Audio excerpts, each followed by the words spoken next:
사무엘하 6장 21절 말씀을 우리가 한 목소리로 읽도록 하겠습니다. 자, 다 함께. 다윗이 미갈에게 이르되 이는 여호와 앞에서 한 것이니라. 그가 내 아버지와 그의 온 집을 버리시고 나를 택하사 나를 여호와의 백성 이스라엘의 주권자로 삼으셨으니 내가 여호와 앞에서 뛰놀리라. 아멘.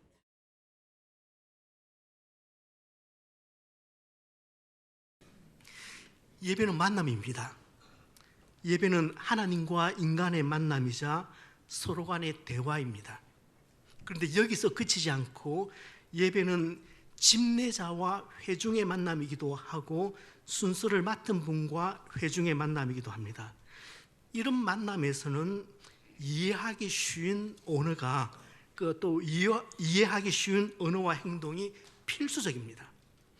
모든 예배의 순서들에 사용되는 언어들은 회중들이 이해를 할 수가 있어야만 합니다. 종교개혁가들이 예배를 다시 개혁하면서 이구동성으로 외쳤던 주장이 뭐냐면 알아들을 수 있도록입니다. 예배를 알아들을 수 있도록 하자. 예배는 소통이라는 말은 이런 맥락에서 나온 겁니다. 저는 클래식을 참 좋아합니다. 지금은 예전만 못하지만 그래도 클래식이 좋고 가곡을 즐겨 듣습니다. 토요일 제가 맡은 구역을 청소할 때 제 귀에 이어폰이 꽂혀 있으면 저는 찬양을 듣기보다는 주로 클래식이나 가곡을 들으면서 우아하게 청소를 합니다. 하지만 클래식은 저 같은 비전공자에게는 여전히 어렵습니다. 대학생 때였습니다. 클래식 음악가의 음악가와 가수 한 분이 TV에 나와서 듀엣으로 노래를 부르는데 저에게는 정말 신선한 충격이었습니다. 너무 좋아서 CD까지 구입을 하였습니다. 그 당시 제가 뒤에 전도사로서 그렇게 사역을 할 때 제가 조금 더 많이 받아서 40만 원을 받았습니다. 그 당시 CD 한 장 가격이 얼마였냐면 한 2만 원 가량 했습니다. 그러니까 CD 두 장은 11조였던 셈입니다. 그래도 아깝지 않게 그 CD를 제가 샀습니다. 추운 겨울이 물러나고 따뜻한 봄이 다가오는 이 시점에서 격조 높으신 여러분들에게 제가 그 시절 감동을 받았던 그 노래의 앞부분을 한번 들려드리겠습니다.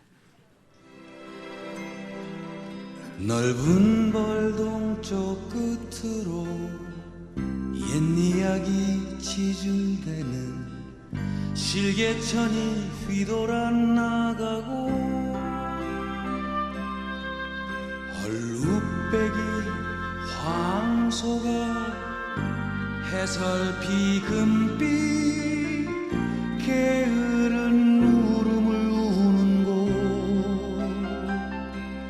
그곳이 차마 꿈엔 들리칠리야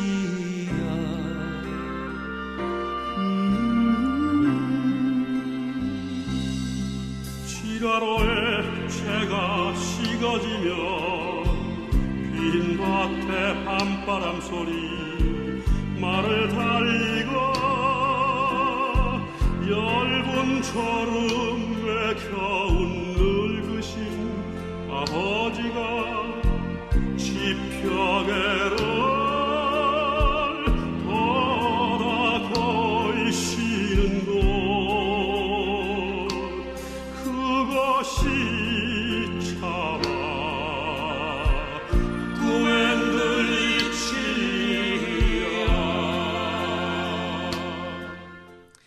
서울대 교수였던 박인수 교수와 가수 이동원 씨가 함께 불렀던 향수라는 노래입니다. 정지용 시인의 그 시를 이제 곡을 붙인 것인데 시도 참 목가적이고 아름답죠. 클래식 음악이 특권층의 전유물이 아니다. 이것이 당시 박인수 교수님이 가졌던 소신이었습니다. 그렇지만 이 노래를 부르고 난 다음에 정통 클래식을 하는 분들에게는 엄청 욕을 들었고 또 그들 그룹에서 왕따까지 당했다는 이야기를 본인의 입에서 직접 들었던 기억이 납니다. 그러니까 어떻게 그런 딴따라와 같이 노래를 부를 수 있냐는 거죠. 그러니까 저희 세대 역시 어릴 때 가수의 이미지는 딴따라였습니다. 학창 시절 그 자습 시간에 거부가 유행가를 부르다가 선생님한테 걸리면 그 당시 선생님들이 보편적으로 하셨던 말씀이 네 딴따라 될 거가 그런 가수 비하 발언이었습니다. 저는 음악가 중에서 금난세 선생님을 참 좋아합니다. 그가 가진 탁월한 소통 능력과 소통을 위한 도전 정신이 저는 너무너무 부럽습니다. 그런 여유 있는 사람들의 전유물로 여겨질 수 있었던 그 고고한 클래식의 그 꽃비를 끌고서 대중들에게 그렇게 다가왔던 인물입니다. 그 장면을 여러분 눈으로 이번에는 한번 보도록 하겠습니다.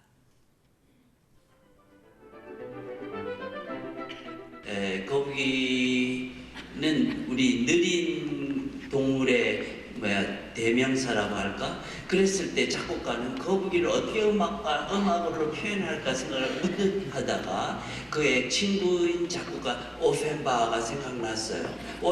오펜바흐라는 사람은 이런 곡을 썼답니다. 네, 3.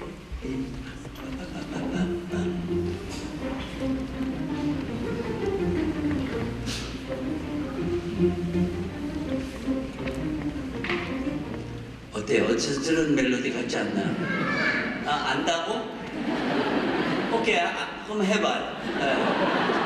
안다고 했으니까. 준비됐나? 하나, 둘, 셋, 넷.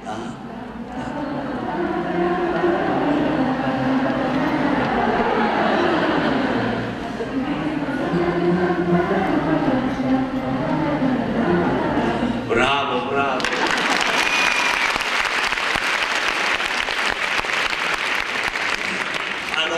이 곡은 그 오펜바흐라는 친구가 쓴 곡인데 그 당시에 막 유명했어요. 그래서 전부 휘바람 불면서 라라라라라 일하러 가자 도도도도도 이렇게 부르는 굉장히 대중적으로 유명한 곡이었어요. 그런데 만일 이 템포로는 거북이는 절대 안 된다는 거죠. 기대해 보세요. 그 멜로디를.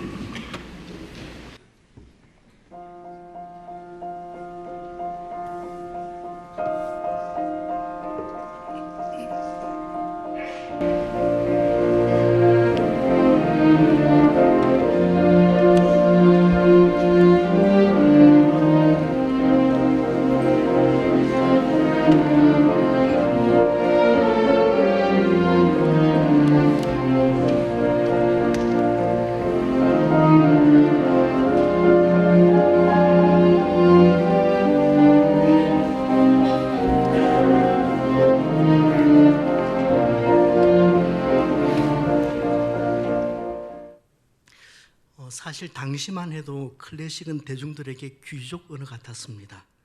연주자들은 내가 하는 이 연주 음악을 이해하지 못하면 너네들은 그냥 트로트나 불러, 그렇게 고압적으로 말하는 것만 같았습니다. 그래서 대중들과 더 거리감이 있었던 것 같아요. 금난세 씨는 그런 클래식을 대중들에게 친절하게 설명을 하기 시작을 했습니다. 그러니까 소통을 시작을 한 겁니다. 그것이 여러분 아시는 금난세의 해설이 있는 음악회였습니다. 영상에 보시는 것은 그 유명한 생상의 동물의 사육제 가운데서 제4곡인 거북이었습니다. 이 곡은 저도 그 생상의 동물의 사육제란 곡은 그 생상이 전체를 다 자기가 자기 곡으로 넣은 게 아니라 이미 쓰고 있는 곡도 자기가 해석을 해서 중간에 끼워 넣은 곡이 있습니다. 그래서 이 곡은 이제 오펜바흐라는 작곡가가 이제 쓴 아주 빠른 그 지옥의 갤럼, 소위 우리한테는 일명 캉캉이라고 잘 알려져 있는 그런 곡입니다. 그 곡을 사용을 해서 느린 거북이를 묘사를 합니다. 그러니까 해설을 듣고 난 다음에 연주를 쭉 이제 듣게 되는데 들으면 훨씬 더 클래식이 잘 이해가 됩니다. 우리 예배를 한번 생각을 해봅니다. 기원부터 축도까지 우리가 너무 고상한 언어를 사용하고 있지는 않은지 한번 좀 살펴볼 만합니다. 마치 중세 교회가 당시 대중들은 전혀 알아들을 수도 없던 고상한 언어, 그런 격조 높은 고급진 라틴 말만 사용해서 예배를 했던 것처럼 말입니다. 저는 예배에 있어서 너무나도 중요한 요소 중에 하나가 알아들을 수 있는 말로 예배를 하는 것입니다. 그래서 교육 공동체에 기도를 맡은 교사들에게는 제가 제발 아이들의 언어로 기도를 해달라, 기도하면서 교사의 수준에서 닭살이 돋을 정도로 그렇게 유치하게 기도를 해달라고 부탁을 합니다. 왜요? 예배는 소통이기 때문에 그렇습니다. 청년 때 제가 저희 교회, 제가 다니던 교회 성가대를 향해서 가졌던 불만이 하나 있었습니다. 제가 다녔던 교회에서는 당시 칸타타가 너무 많았습니다. 봄철이 되면은 부활절 칸타타, 가을철이 되면은 추수감사절 칸타타, 그리고 곧 이어서 성탄절에는 겨울에는 성탄절 칸타타. 그 외에도 이런저런 작은 음악회들이 교회 안에 참 많았습니다. 그러니까 칸타타를 하면 기본적으로 40분, 50분 그렇게 했던 것 같습니다. 그러니까 원체 전공자들이 많은 그런 성가대였으니까 그분들이 만들어내는 화음은 굉장히 웅장하고 또 멋이 있었습니다. 그런데 대체 무슨 가사인지를 제가 알 수가 없는 겁니다. 심지어는 칸타타 중에 독창자가 나와서 독창을 하는데도 그 독창하는 그 분의 가사도 제가 잘 못 알아듣겠어요. 지금처럼 자막이 없던 시대이다 보니까 저에게는 그 시간이, 칸타타하는 시간이 그야말로 견디는 시간 같았습니다. 우리 지금 할려 성가대 찬양대는 아주 찬양이 뚝 부러지게 이렇게 잘 알아들을 수 있도록 잘 되지만 그 당시 전혀 소통이 되지 않는 저에게, 제 입장에서는 그 칸타타가, 그 성가대 칸타타가 그들만의 리그 같다는 생각을 했습니다. 한 번 더 강조를 합니다. 예배는 소통입니다. 알아들을 수 있는 언어를 사용을 해야 합니다. 여러분, 주님께서 사용하신 언어도 고품격 언어가 아닙니다. 주님이 사용하신 언어는 일상의 언어였고 시장통의 언어였습니다. 훨씬 더 고급진 언어들을 많이 아셨을 겁니다. 그럼에도 불구하고 주님께서 말씀을 전하실 때, 혹은 주님께서 티칭을 하실 때는 항상 일상의 언어를 사용하셨고 혹은 시장통의 언어를 사용하셔서 좀 더 피부에 확 와닿게 그렇게 말씀을 하셨습니다. 자, 이제 예배의 순서 나머지 부분을 저희들이 살펴보도록 하겠습니다. 우리 예배를 구성하고 있는 광고 환영 시간이 있습니다. 광고와 환영과 관련해서 지금까지 나왔던 이슈는 하나뿐입니다. 뭐냐면 하나님만 바라보고 예배하는 이 시간 중에서 인간들이 이야기인 그 광고와 환영 이 시간을 넣는 게 옳은가 아닌가, 아니면 축도 끝나고 해야 되는가, 예배 중에 해야 되는가, 이게 이슈였습니다. 제 입장에서는 어느 쪽이든 상관이 없습니다. 왜냐하면 여러분, 하나님 보러 교회 가지 사람 보러 교회 가나, 그 말은 제가 50%만 맞는 말이라고 말씀을 드린 적이 있습니다. 하나님을 만나기 위해서도 교회에 나오셔야 하지만 믿음의 형제 자매를 만나기 위해서도 교회에 오셔야 합니다. 예배 후에 만나서 교제할 수도 있겠지만 예배 안에서도 서로 돌아오며 사랑과 선행을 격려할 수 있습니다. 초대교회는 그렇게 했습니다. 그렇기 때문에 저는 광고와 환영은 예배 안으로 혹은 축도 끝으로 어느 쪽으로 가든 저는 그름이 없다, 그렇게 생각을 합니다. 이제 광고 환영이 끝나면은 성경 봉독으로 넘어갑니다. 보통은 그날에 설교자가 성경 봉독을 하지만 교회사를 살펴보면 그게 정해진 룰이 아니었습니다. 설교자가 아닌 사람들이 성경 봉독을 하는 경우도 꽤 많았습니다. 현대 교회에서는 성도들 가운데 성경 봉독 순서를 맡기기도 합니다. 공예배가 아니라고 할지라도 부서 예배, 기관 예배, 구역에서 드리는 예배 혹은 가정에서 예배 드릴 때 성경을 봉독하실 수 있는 기회가 비일비재하게 발생합니다. 자, 이때 어떻게 성경을 봉독하는 것이 가장 좋은 방법입니까? 그렇게 질문하실 수 있습니다. 제 답은 들리도록, 그리고 조금 감정을 넣어서입니다. 들리도록이라는 말은 성경을 또박또박 읽어야 한다는 말입니다. 정확한 발음으로서 끊어서 읽는 부분을 확실하게 끊어서 읽으시면 좋겠고, 사람 이름과 지명 이름은 조금 구분을 하실 줄 아셔야 할 것 같습니다. 감정을 넣어서 성경을 봉독하시라는 이 말은 사실은 제 방법이 아니라 보고 배웠던 방법입니다. 중세 교회에서는 성경을 봉독할 때 렉토토노라는 방법을 사용해서 성경을 봉독을 했습니다. 제가 이 방법으로 렉토토노라는 방법으로 성경을 한번 읽어볼게요. 시편 23편 1절 말씀을 렉토토노 방법으로 봉독을 한다면 이렇습니다. 여호와는 나의 목자시니 내게 부족함이 없으리로다. 이런 식으로 주로 고음 쪽으로 많이 이제 올라가던데 제가 찾아보니까 그러니까 단선으로 쭉 읽어내리는데 딱 끊어서 읽으니까 그게 또 들리기는 확실히 들리는 것 같아요. 저는 이 방법은 현대 교회에서는 사용하기 좀 힘들겠다는 그런 생각이 들지만은 성경을 봉독하실 때 조금 드라마틱하게 읽을 수도 있겠다 생각합니다. 제가 미국의 수정교회에 갔을 때 그 설교는 뭐 너무 유명한 목사님이시죠. 로버트 슐러 목사님이 하셨는데 나머지는 그 아들인 아서 슐러 목사님이 전체를 다 사회를 다 그렇게 보셨습니다. 아서 슐러 목사님은 그 불세출의 아버지 로버트 슐러 목사님의 뒤를 이어서 그 교회를 뒤에 담임을 하게 되는데 제가 이 아서 슐러 목사 아들 목사의 설교를 한두 번 딱 들었을 때 야, 이거 어렵겠다 그런 생각을 했습니다. 왜냐하면 이게 이분이 설교를 못한다기보다는 너무 평범한 설교였습니다. 어떤 인사이트도 없는 너무 평범한 설교를 했기 때문에 이 정도 실력으로는 이 큰 교회를 목회하기는 쉽지 않을 텐데 어려울 텐데 생각을 했습니다. 아니나 다를까 이 아들이 목회하면서 교회가 파산이 나고 부도가 나서 결국은 그 유명한 수정교회가 지금은 천주교회로 팔려 넘어갔습니다. 그런데 그 아서 슐러 목사님이 사회를 볼 때 성경 봉독을 하는데 이 성경 봉독하라는 정말 기가 차게 하는 겁니다. 마치 배우가 앞에 나와서 성경을 읽는 것 같았어요. 아주 드라마처럼 감정을 듬뿍 실어서 성경을 봉독을 해요. 어떤 분은 그거 좀 과하다 그렇게 얘기를 하시는데 저는 말씀이 훨씬 더 생생하게 그렇게 들렸습니다.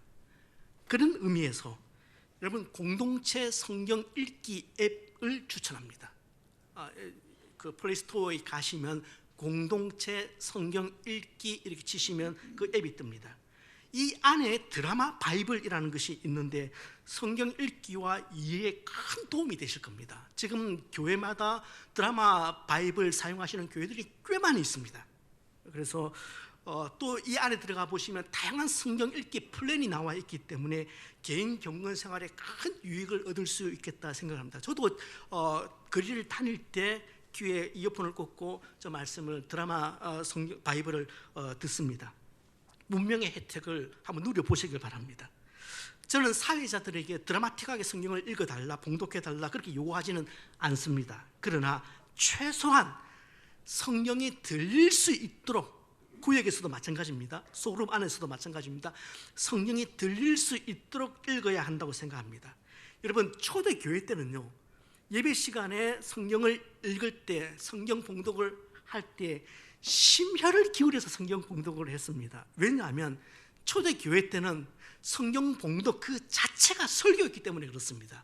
그게 조금 시기를 넘어가면서 이제 그 성경 말씀에 해석을 할 수 있는 우리식으로 말하면 설교를 할 수 있는 사람들이 이제 막 배출이 되기 시작을 하는 거죠. 그런데 그 이전에는 완전 초기 교회 안에서는 그냥 성경 봉독 자체가 설교였어요. 성경 봉독과 관련해서 한 가지만 더 말씀드리고 싶은 것이 있습니다. 구약에서도 그렇고 초대교회에서도 그렇고 성경을 봉독할 때는 교인들이 다 일어섰습니다. 이유는 하나님의 말씀을 향한 최고의 존경을 표하기 위해서 그렇게 일어난 겁니다. 여러분 구약시대 느헤미야가 수문 앞 광장에서 모여서 성경을 읽을 때 장장 6시간 동안 성경을 읽고 그 읽은 성경을 해석을 할 때에 그 회중들이 전부 다 일어나서 8시간 동안 서서 그 말씀을 들었다고 합니다. 우리 신앙의 선배들은 성경을 봉독할 때도 그렇게 마음의 자세를 갖추어서 말씀을 들었습니다. 제가 혹시 다음에 성경을 읽을 때 일어서자고 하면은 그런 이유로 그러는구나 이해하시면 될 것 같습니다. 현대 교회에서는 이제 이 예전을 강조하는 교회는 성경 봉독을 할 때 다 성도들이 다 일었습니다. 혹은 복음서를 읽을 때 일어서는 교회도 있습니다. 한 가지 격가지로 말씀드리자면 우리가 성경 봉독을 할 때 마태복음 5장 1절에서 10절 말씀입니다 이렇게 얘기합니다. 그런데 초대교회 때는 그렇게 하지 않았습니다. 초대교회 때는 어떻게 표현을 하느냐 하면 마태가 전하는 복음의 말씀입니다 이렇게 성경 봉독을 했습니다. 왜냐하면 그때는 장절이 없었거든요. 장절이 생긴 것은 16세기 이후부터 장절이 생긴 겁니다. 그러니까 그들에게 있어서 장절보다 더 중요한 것이 있었습니다. 그게 뭐냐면 누가 우리에게 전하는 복음의 말씀인가, 그게 훨씬 더 중요했다는 얘기입니다. 이 말씀은 예수의 제자인 마태에 의한 말씀이구나, 이 말씀은 누가의 말씀이구나, 누가가 전한 복음의 말씀이구나, 그것이 훨씬 더 중요했다는 얘기입니다. 자, 성경 봉독을 마치면 이제 설교 파트로 넘어갑니다. 설교는 하나님이 말씀하시는 것을 상징합니다. 그래서 그건 뭐 아무리 강조해도 지나치지 않습니다. 설교는 하나님과의 관계에 있어서 하나님은 말씀하시는 분, 우리 인간은 듣는 자로서 이 정체성을 가진다는 사실을 아주 분명히 그렇게 드러냅니다. 종교개혁가들은, 예배를 다시 초대교회로 돌리자고 했던 그 종교개혁가들은 예배 중에 설교의 방점을 찍었습니다. 청교도들도 예배에서 가장 중요한 시간을 설교라고 보았고, 설교를 예배의 절정이라고 보았습니다. 칼빈은 하나님은 설교를 통해 자신을 계시하시며 구원을 이루시고 회중과 교통하신다, 그렇게 표현했습니다. 그러니까 보편적으로 그리고 상식적으로 성도들은 예배 중에서 가장 중요한 시간이 설교 시간이라고 그렇게 인식하고 있는 것 같습니다. 이처럼 설교는 종교개혁 이후부터 개신교 예배에서 가장 중시되는 시간이기도 하지만 그 내용 때문에 가장 문제가 되는 시간이기도 합니다. 예배 순서에 대해서 말씀을 드리고 있기 때문에 개론적으로 설교와 관련해서 세 가지만 살짝 짚어드리고 넘어가도록 하겠습니다.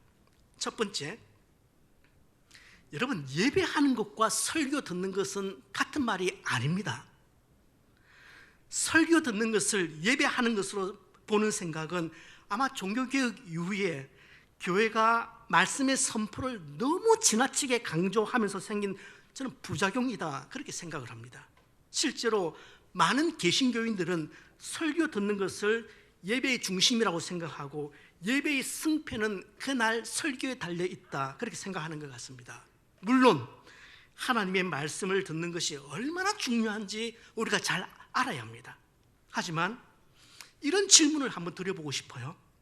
여러분은 오늘 이 자리에 설교를 들으러 오셨습니까? 아니면 예배하러 오셨습니까?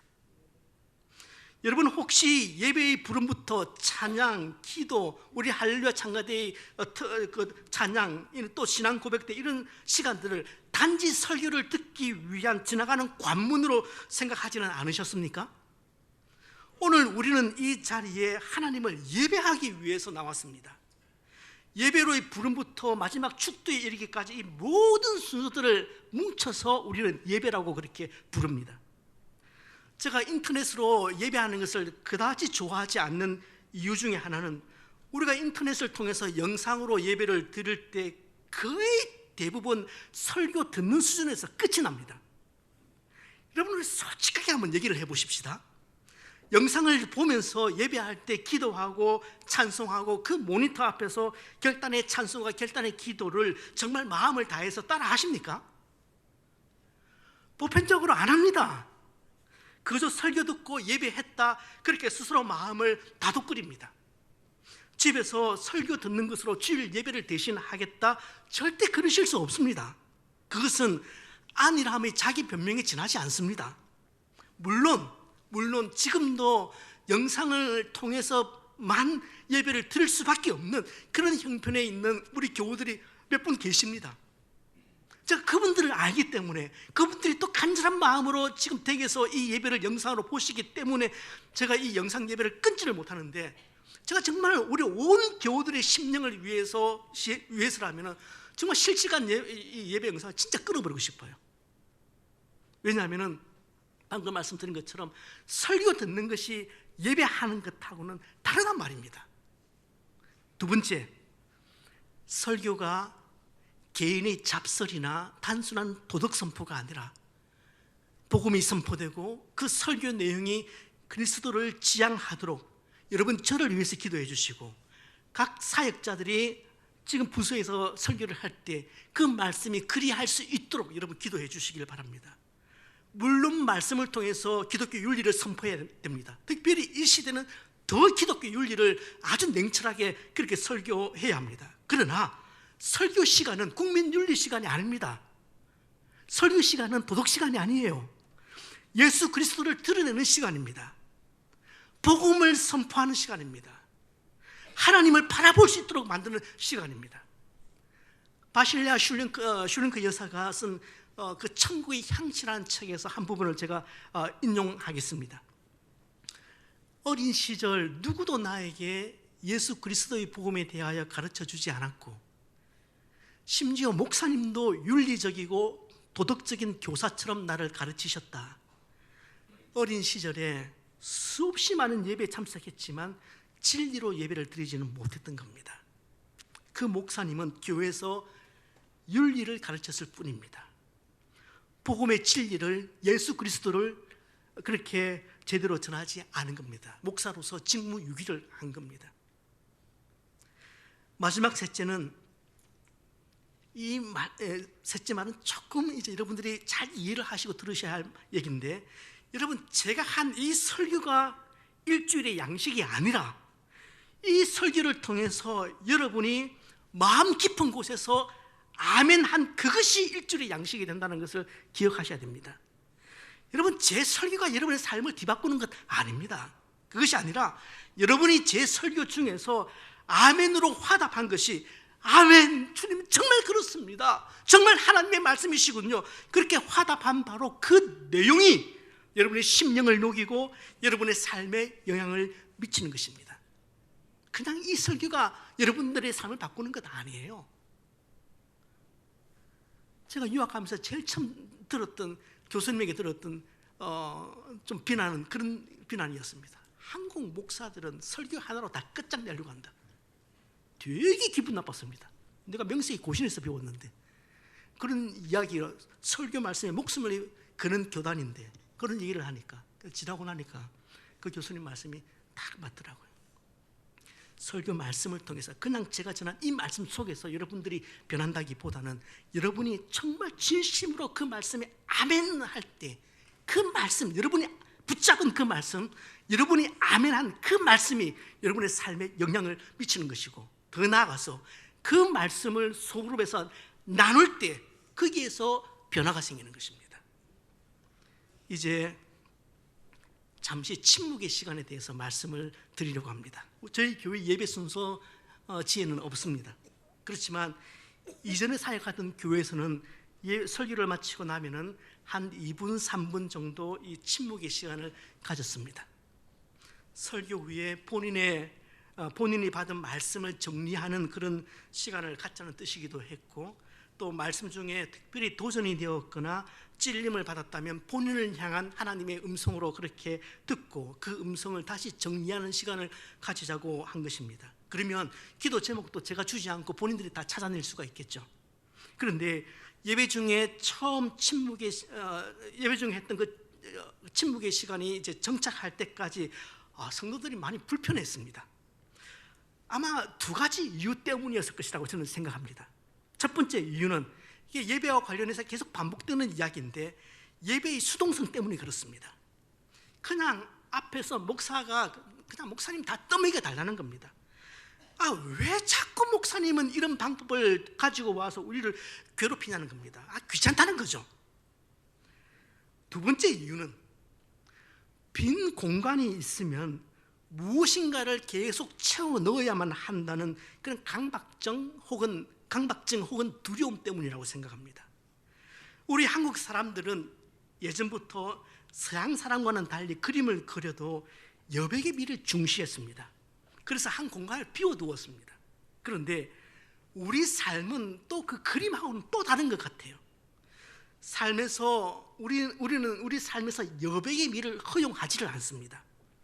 여백이 있다면, 우리 삶에서 여백이 있다면 좀 모자란 사람으로 생각하는 것 같아요. 그래서 여백 없이 달립니다. 그냥 쉼 없이 직진합니다. 여러분, 예배의 성격 자체가 일상의 삶을 끊는 것입니다. 그러니까 쉬는 겁니다. 그러니까 스탑하는 것입니다. 그럼에도 불구하고 우리는 끊을 줄 모릅니다. 사실 역사 속에서 내려오는 전래교회는 이런 침묵의 시간을 굉장히 소중하게 생각을 했습니다. 이제 예배의 마지막 지점에 이제 도착을 저희들이 하고 있습니다. 봉헌 혹은 헌금 순서입니다. 예수님을 믿지 않는 분들이 교회에 나오기를 꺼려하는 기피하는 이유를 들어보면은 그 첫 번째가 교회에 나가니까 돈 이야기를 자꾸 해서, 돈 얘기를 많이 해서 라고 대답한 설문조사를 제가 읽은 적이 있습니다. 뭐 어디 그분들 뿐일까요? 현대 신앙인들도 예배에서 가장 불편하게 생각하는 것 중에 하나가 헌금에 관한 이야기입니다. 사실 일부 몰직각한 목회자들이 온갖 명목의 헌금을 강요해서 교회 전체 이미지가 그렇게 손상된 것도 또 사실입니다. 저희 교회는 헌금을 내는 행위에 부담을 많이 갖지 않도록 나름 애를 많이 쓰고 있는 교회입니다. 그러나 종종 헌금과 관련해서 목회자인 제가 가지고 있는 또 다른 부담은, 딜레마는 이제 이런 거예요. 교인들에게 헌금에 대한 부담을 주지 않으려는 시도가 만일 교인들로 하여금 헌금 생활을 소홀하게 하도록 만든다면, 아울러서 지금 이 땅에서 헌금 행위를 통해서 받을 수 있는 은혜를 제대로 누리지 못하게 만든다면 이것은 제가 여러분들을 잘못 가르치는 것이 될 수도 있고, 또 그래서 제가 목회자로서 직무유기를 하는 셈이 될 수 있죠. 종교개혁가인 칼빈도 자신의 설교에서 이렇게 얘기합니다. 오늘 이 교회의 문제는 돈에 대해서 너무 많은 이야기를 하는 것이 아니라 돈에 대해서 다른 이야기를 하지 않는 것이다. 정말 전곡을 찌른 얘기 같아요. 성경 많은 곳에서 돈 얘기합니다. 예수님도 굉장히 많이 돈에 대해서 이야기를 하셨습니다. 때문에 반드시 성도로서, 기독교인으로서 재정에 대해서 어떻게 올바르게 사용해야 하는지 설교를 해야 합니다. 하지만 조금만 더 미루고 싶습니다. 오늘은 헌금 순서가 나왔으니까 짤막하게 요점만 몇 가지 말씀을 드리고자 합니다. 헌금은 크게 두 가지 의미로 해석을 할 수 있겠다 싶어요. 첫째는 헌금은 세상을 창조하신 하나님을 만물의 주인으로 인정하는 행위입니다. 우리 인간은 어쩔 수 없이 물질에 매여 살 수밖에 없는 존재인데, 이 헌금은 모든 것이 주께로부터 왔다는 것을 분명하게 인정하는 행위가 됩니다. 또 나 자신이 결코 세상의 물질에 매여 있지 않다는 것을 드러내는 행위가 헌금하는 행위가 될 수 있습니다. 둘째, 헌금의 의미는 하나님의 교회가 이 땅 위에서 마땅히 감당해야 할 사역을 위해서 필요한 물질을 모으는 행위입니다. 그러니까 하나님 나라를 좀 더 확장하기 위해서 물질을 모으는 행위가 헌금이죠. 자, 이렇게 하나님께 물질을 드릴 때 반드시 지켜야 할 원칙이 있는데 세 가지만 간략하게 말씀을 드리겠습니다. 첫 번째는 우리 같이 한번 읽어보실까요? 인색하게 하거나 억지로 해서는 안 되고 또 강요해서도 안 됩니다. 네, 이유는 분명합니다. 하나님은 자원하는 마음으로 헌금하는 것을 받으시기 때문에 그렇습니다.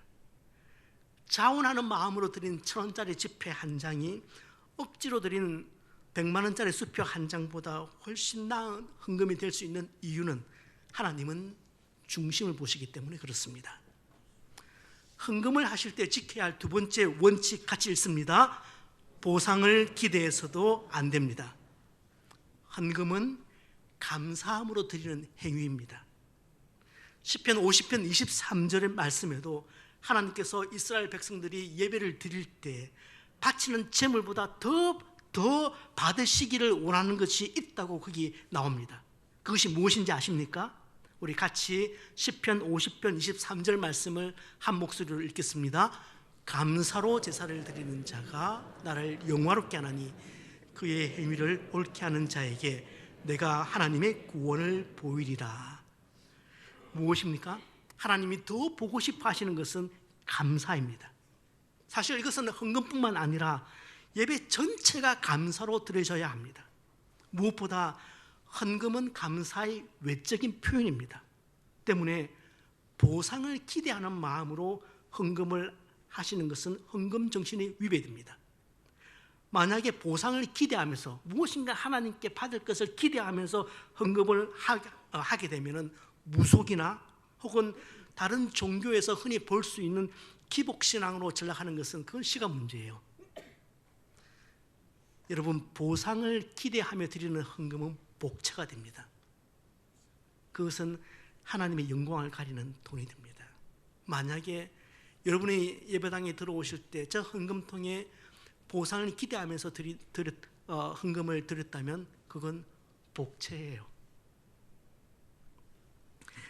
자, 헌금을 드릴 때 지켜야 할 세 번째 원칙은 같이 읽습니다. 준비해서 드리는 것입니다. 예배도 준비해서 드리는 것이지만 그 중에 헌금은 정말 준비해서 드리는 것입니다.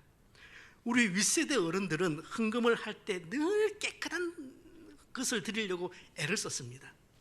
그래서 물질을 드릴 때는 호박을 따거나 그걸 하더라도 제일 깨끗한 거, 제일 첫 번째 거 그렇게 해서 드리기도 하고, 또 돈으로 헌금을 할 때는 가진 돈 중에서 가장 깨끗하고 빳빳한 돈을 구별해서 드렸고, 돈이 너무 구겨졌다면 어떻게 했습니까? 다리미로 그렇게 탈해서 헌금을 드렸습니까? 저는 어릴 때 새 옷을 사면 항상 계시는 주일 아침이었습니다. 주일 아침 그 새 옷 입고 교회 가야만 했습니다. 똑같은 원리입니다. 저는 지금은 그러지 않습니다. 아주 빳빳한 지표를 바꾸어서 헌금하지도 않고 새 옷을 사더라도 주일부터 계시하지는 않습니다. 왜냐하면 저에게는 자유함이 있기 때문에 그렇습니다. 그럼에도 불구하고 저는 모태신앙이기 때문에 그게 몸에 배어있기 때문에 헌금을 하게 되면 그 중에서 깨끗한 돈만 딱 골라냅니다. 그 몸에 자연스럽게 배인 습득된 그런 것입니다. 그럼에도 불구하고 만약에 어른들이 헌금을 할 때는 반드시 은행에 가서 신권을 바꿔야 되거나 혹은 빳빳한 돈으로 헌금해야 된다, 그렇게 저에게 말씀하신다면, 강요를 한다면 저는 그거 다 율법입니다. 그렇게 분명히 말할 겁니다. 그러나 자신의 신앙을 위해서 지금도 헌금을 할 때 가장 깨끗한 지표로 하는 성도들이 있다면 저는 절대 그분들의 신앙을 비판하지 않을 겁니다. 왜냐하면 그 행동 이면에는 헌금은 준비해서 하는 것이다, 헌금은 준비해서 드리는 것이다, 그 굉장히 중요한 메시지가 그 어른들 그 행동 속에 들어가 있거든요. 여러분, 헌금은 준비해서 하는 것입니다. 계단 올라오면서 주머니에 손 넣어서 잡히는 것, 그 끄내어서 헌금하는 것이 헌금이 아닙니다. 헌금은 준비하는 것입니다. 이제 결단의 기도 그리고 파송의 찬양 거의 마지막 부분까지 왔습니다. 설교를 마치거나 혹은 파송의 찬양을 마친 뒤에는 결단의 기도 시간을 가집니다. 저는 주일 낮 예배 때 보편적으로 통성 기도를 하자고 그렇게 요청을 합니다. 아마도 소리를 내어서 하는 기도가 꽤 불편하신 분들 여기 계실 겁니다. 21세기 주일 예배에 통성 기도가 웬 말이냐, 세련되지 못하게 그렇게 생각하시는 분도 분명히 계실 겁니다. 실제 통성 기도를 하면 예배가 좀 세련되지 못한 맛이 분명히 있습니다. 그거 제가 쿨하게 인정합니다. 교회 안에서 믿음이 연약한 분들에게 이 통성 기도는 교회에 대한 좀 부정적인 생각을 가질 수도 있겠다, 그런 생각도 듭니다. 그래서 고민이 참 많은, 목회자인 저로서는 고민이 참 많은 그런 시간이기도 합니다. 하지만 예배 말미에 잠시라도 시간을 내어서 통성 기도를 하는 것은 성도들로 하여금 좀 더 능동적으로 예배에 참여하도록 하려는 것입니다. 여러분, 파송의 찬양과 결단의 기도는 받은 말씀을 내 삶에서 이렇게 적용해서 살겠습니다, 그런 개인적인 반응의 시간입니다. 사실 대부분의 교인들은 예배할 때 할 일이 별로 없습니다. 목회자가 전체 예배를 인도하고 대표 기도자가 나와서 기도하고 또 찬양대원들이 찬양을 하고 목사님이 설교하고 축도하면 예배를 마칩니다. 그러니까 성도들의 참여가 어찌 보면은 참 전통적인 교회에서는 미미한 거죠. 그러니 예배에 참여한 성도들의 그 슬픔, 그 아픔, 그 간절한 소원, 기쁨, 외로움, 뜨거움 등 이 많은 것들을 어떻게 처음 받을 수가 있겠습니까? 예배는 큰 틀에서 보자면은 하나님이 말씀하시고 회중들은 반응을 하는 것입니다. 기도를 통해서, 찬양을 통해서, 혹은 헌금을 통해서 반응을 올려드리는 것입니다. 그래서 저는 어떻게 해서라도 예배 중에 성도들이 조금 더 반응을 할 수 있도록 애를 써봅니다. 말씀드린 것처럼 단 한 절이라도 더 회중들이 좀 찬송을 하도록 하고, 조금이라도 성도들이 직접 그렇게 기도를 하도록 하고 싶습니다. 자, 이제 마지막 축도 순서입니다. 여러분, 불과 한 세대 전만 해도 한 세대 정도밖에 안 되는 것 같아요. 그때만 해도 성도들은 이 긴 예배의 순서 가운데서 축도를 가장 의미 있는 시간으로 그렇게 생각을 했습니다. 그래서 예배 중에 아이가 울어서 잠시 밖으로 나갔다가 들어왔는데 축도가 끝났다 그러면 그날 예배는 망한 겁니다. 반대로 밖에 나가서 딴짓을 막 하다가 축도 시간이 되면 야야 축도 시간이다, 목사님 축도한다 해서 본당으로 그렇게 들어오기도 했습니다. 여러분 기억나시죠? 불과 한 세기 전에 그랬다니까요. 축도에 대한 오해와 복을 받는 시간이라고 하니까 축도에 대한 오해와 그릇된 인식 때문에 그런 것 같습니다. 예배 마지막 순서인 축도, 이 축복 기도의 의미는 참석한 성도들을 세상으로 다시 6일 동안 세상으로 다시 파송하면서 그날 들은 말씀에 순종하며 살 수 있도록, 그날 맛본 하나님의 임재를 통해서 이 6일 동안 승리하며 살아나갈 수 있도록 하나님이 친히 당신들과 성도들과 함께 동행하시고 인도하실 것을 소원하는 그런 목회적인 행위입니다. 그런데 교회 역사에서 축도는 굉장히 오래전부터 예배 시간에 포함되어 있던 순서였습니다. 이 축도가 시간을 지나오면서 너무 권위적으로 변해서 종교개혁 때는 이 축도의 범위를 확 줄여버렸습니다. 축도에 관해서는 그래서 저는 개혁주의 입장이 도대체 뭔가 좀 애매해요. 그래서 축도에 관해서만큼은 여전히 의견이 분분합니다. 먼저 축도가 복을 비는 기도가 맞다면 이 기도를 왜 목사만 해야 하는가라는 그런 질문이 나올 수 있습니다. 이걸 왜 목사만 해야 하는가? 개혁주의 교회에서는 예배와 교회의 질서를 위해서 예배를 인도하고 설교를 하는 것을 특정한 사람들, 훈련된 사람들에게, 목회자들에게 제한을 시켰습니다. 그 맥락에서 축도도 안수받은 목사가 할 수 있도록 범위를 한정을 시켜버렸습니다. 여러분, 목사만 축도를 예배 시간에 하는 것은 권위의 문제가 아니라 질서의 문제입니다.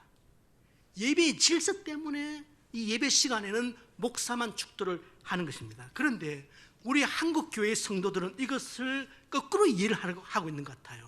이걸 권위라고 생각하는 것 같아요. 목회자의 권위가 축도에서 나온다 그렇게 생각을 하는 것 같아요. 그렇지 않습니다. 목회자만 이 자리에 서서 예배 시간에 축도를 하는 것은 그것은 권위의 문제가 아니라 질서 문제 때문에, 예배의 질서 때문에 그렇습니다. 예배의 질서가 파괴되는 것을 바울은 굉장히 그렇게 신랄하게 비판을 하거든요. 그 문제 때문입니다. 그런데 마치 축도를 하는 목사는 소위 말하는 단임 목사 혹은 여러분들이 말하는 당회장 목사는 권위 있는 목사고, 못하는 우리 강도사님, 전도사님 혹은 부목사님들은 권위가 없다. 그렇지 않습니다. 그렇지 않습니다. 질서 때문에 그렇습니다. 자, 이처럼 축도는 목사가 하지만 그렇다고 축복권이 목사에게만 있는가? 예전에는 제가 자랄 때는 축복권은 목사에게만 있다 그렇게 배웠습니다. 그렇지 않습니다. 축복권은 모든 성도들에게 다 있습니다. 왜냐하면 여러분은 만인 제사장이잖아요. 그런 시대를 우리가 살아가고 있잖아요. 주님의 이름으로 여러분 자녀들 축복하지 않습니까? 학교 갈 때 그 아이 대문에 가는 아이를 세워놓고 그렇게 축복기도 하지 않습니까? 축복할 수 있는 권리가 부모에게 있다니까요. 그러나 예배 시간에 그것을 한정하는 것은, 목사에게 한정하는 것은 바로 예배의 질서 때문에 그렇다는 것을 이해해 주시길 바랍니다. 자, 오늘날 목사들이 축도를 할 때에 전형적으로 사용되는 구절이 고린도후서 13장 13절 말씀입니다. 주 예수 그리스도의 은혜와 하나님의 사랑과 성령의 교통하심이 너희 무리와 함께 있을지어다. 그런데 이 구절이 그러니까 바울은 거의 서신서 마지막에는 항상 이렇게 인사말을 붙이는데 고린도후서 13장 13장 이 인사가 가장 완벽한 인사이기 때문에 우리 축도 때 이 구절을 사용을 합니다. 그런데 이 구절이 과연 복의 선언인지 아니면 복을 비는 기도인지 아니면 격려의 말이나 혹은 위로의 말인지 이게 사실은 굉장히 애매해요. 그래서 축도의 끝에 찌어다가 맞는지 아니면 축원합니다가 맞는 것인지 논란이 되기도 했습니다. 우리 고신교단에서는 이게 복의 선언이라고 생각합니다. 조금 더 권위적으로 보는 거죠. 그러나 다른 대부분의 교단은 이걸 복의 기원, 복을 성도들에게 복 주시기를 원하는 그런 기원 기도다 그렇게 해석을 합니다. 저는 고신 목사이기 때문에 고신의 신학적인 이해에 대해서 수긍합니다. 그러나 제 개인적인 신학적인 지식으로는 저는 복의 기원이 더 맞다는 생각을 여전히 지울 수가 없습니다. 그래서 1부 때는 대부분 찌어다 그렇게 하고 2부 때는 축원합니다 라고 하는 이유는 제 개인적인 소신 때문에 그렇습니다. 그리고 축도가 너무 목회자가 권위적으로 될 수 있기 때문에 그것을 조금 제가 저 스스로를 위해서 좀 죽이기 위해서 축원합니다 라는 말을 쓰기도 합니다. 자, 예배의 순서에 담겨 있는 의미들 역사적으로 또 신학적으로 성경적으로 저희들이 한번 살펴보았습니다. 아마 이런 시간에 아니면은 뭐 살펴볼 시간도 없을 것 같다는 생각이 들어요. 아마도 이런 순서에 담긴 의미들을 충분히 숙지를 한다면은 우리 예배 가운데 조금 더 달리 은혜가 있을 것이라 생각합니다. 저는 여러분에게 바라기는 예배 한 순서에 큰 의미를 두기보다는 예배 전체를 하나의 통으로 좀 바라보았으면 좋겠다 그런 생각합니다. 무슨 말이냐면 예를 들어서 설명하자면은 장로교는 말씀이 굉장히 중요하다고 그렇게 가르치는데 그보다는 예배 전체가 하나님의 말씀이 되었으면 좋겠습니다. 목사의 이 설교뿐만 아니라 오늘 할렐루야 찬양대의 저 찬양도 메시지가 되어서 우리에게 전달되는 겁니다. 오늘 기도하시는 강장로님의 그 기도문이 우리에게 하나의 메시지가 되어서 살아서 숨쉬는 것입니다. 그렇게 이 전체가 하나의 통으로 그렇게 여러분이 바라보았으면 좋겠다. 그것이 바로 오늘 우리가 읽은 말씀에 다윗처럼 온 마음을 다해서 춤을 추는 심정일 것이고 여호와 앞에서 뛰어노는 그런 심정일 것입니다. 말씀을 맺습니다. 이 용규 선교사님의 내려놓음이라는 책은 원체 유명한 책이니까 아마 많이들 읽어보셨을 겁니다. 그 책에 보면은 2005년에 몽골의 베루 지역에서 예배드리는 중에 일어났던 그 한 사건을 소개를 합니다. 그 부분을 제가 다시 한번 들려드리고 싶습니다. 벌레르라는 그 자매가 예배 시간에 땀으로 뒤범벅이 되어 교회 안으로 뛰어들어왔습니다. 그녀는 기도를 통해서 몇 달 전에 듣지 못했던 귀가 열렸던 자매입니다. 그런데 하필 예배가 있는 그날 귀한 소를 잃어버리게 된 겁니다. 자매는 소를 찾기 위해서 사방팔방 이리저리 뛰어다니다가 어느덧 예배 시간이 임박했다는 것을 알게 되었습니다. 자매는 소를 찾는 것을 포기하고 예배를 지키기 위해서 들판을 가로질러 숨이 턱까지 차오르도록 예배당으로 달려온 겁니다. 그때 이영규 선교사님이 이렇게 기도를 합니다.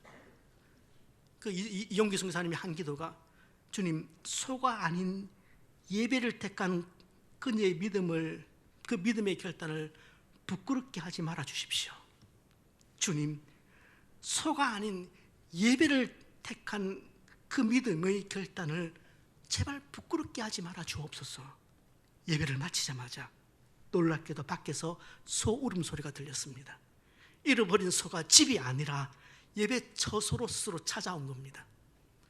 소가 아닌 예배를 택한 그 순종으로 이 벌레는 예배와 소 또 두 가지를 함께 얻는 축복을 누리게 됩니다.